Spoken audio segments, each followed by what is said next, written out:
Hello everybody, Don't Blink here again with another Battlefield 3 gameplay commentary for you guys, and this video is a little bit different from my usual videos in that I'm not going to be showing you an entire match, and this isn't one of my usual kill streak videos either.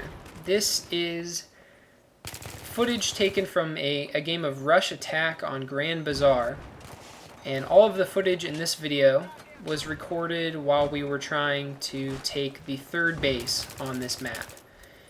And we ran into quite a lot of trouble. And I wanted to post this video because I've gotten a few complaints within the last couple weeks that I've been posting too much footage of myself and my teams just absolutely owning the enemy team.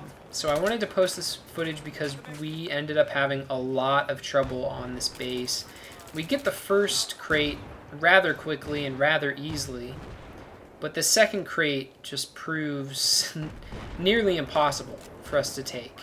And I felt like this footage would be good for you guys to see, to kind of see how I deal with a lot of opposition and how I deal with running up against a wall in a match. Because the two bases previous to this one, we absolutely blew through them. We had absolutely no trouble whatsoever getting through those bases. And then we got this crate really easily. But then the alpha crate on this third base, we were just having so much trouble with it. And that can almost be more frustrating and more disheartening than, you know, running up against opposition on every single crate of every single base. Because when the latter situation occurs, at least you know what you're getting yourself into. At least you know what you're going up against. But when you're having no trouble whatsoever with the first few bases, and then you just hit a wall, that can be very discouraging. And sometimes people just give up. And I remember when I was playing this match, I myself, at a couple lives later than what you're watching right now, I was, you know, starting to feel that motivation to just kind of sit back and just let the loss come my way.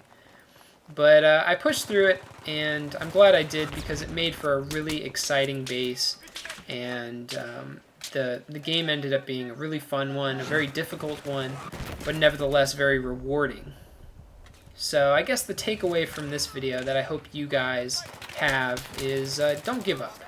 It can be tough, and sometimes you definitely will feel like giving up in this game because some of the maps, you know, they're not the best designed. Sometimes you run up against a really good team that's just completely stacked.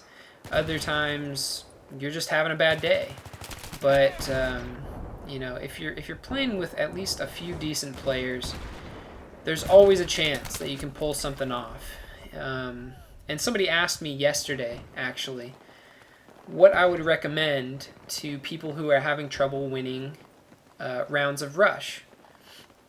And the person who asked me this question said that he was running with a full squad.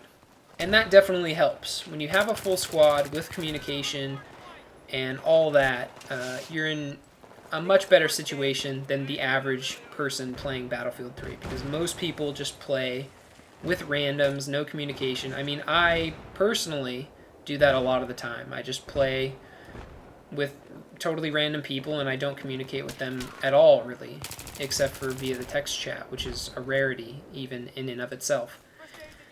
So he was in a pretty good position there, and he asked me what I would suggest when it came to trying to win rounds of Rush with, you know, just one good squad. And my recommendation to him was to number one, make good use of the Assault class. The Assault class is your friend in Rush mode. You can regain those tickets that you lose while trying to take a base by reviving a lot and frequently. The defibs are very useful in this game. People won't or shouldn't get mad at you for reviving them a lot. That wasn't the case in Battlefield Bad Company 2 because you didn't get those deaths taken off of your record and out of your statistics. But in this game, you get revived, it's like you never died in the first place.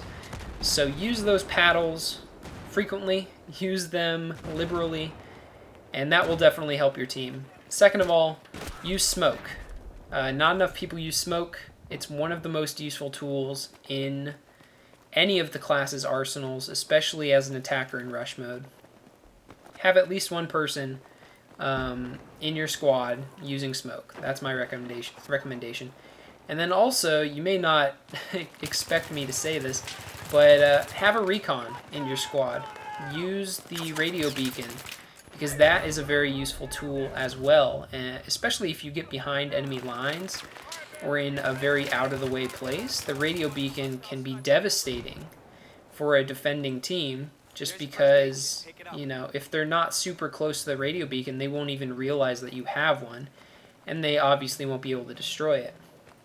And that will cut down the travel time to a base or to a crate substantially. So those are the three big things in rush mode.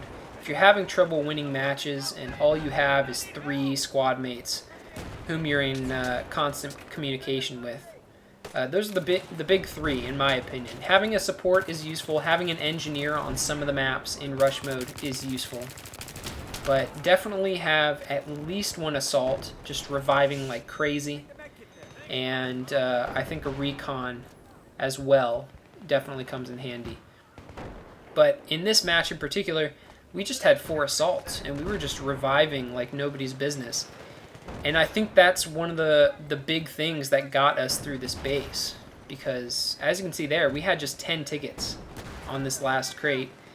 And we probably would have lost the game if we hadn't been reviving as frequently as we did in this match. But that's about it. We end up getting this crate. It was a close call. They got us down to 10 tickets. I wasn't so sure we were going to be able to take it. But thankfully we had the tank. We had a lot of assaults, a lot of revives, and we ended up taking that base and eventually winning the match. So I hope you guys enjoyed this video. Bit of a close call, but exciting gameplay. And if you did enjoy it, please give it a thumbs up. And I'll talk to you all later. Have a good one.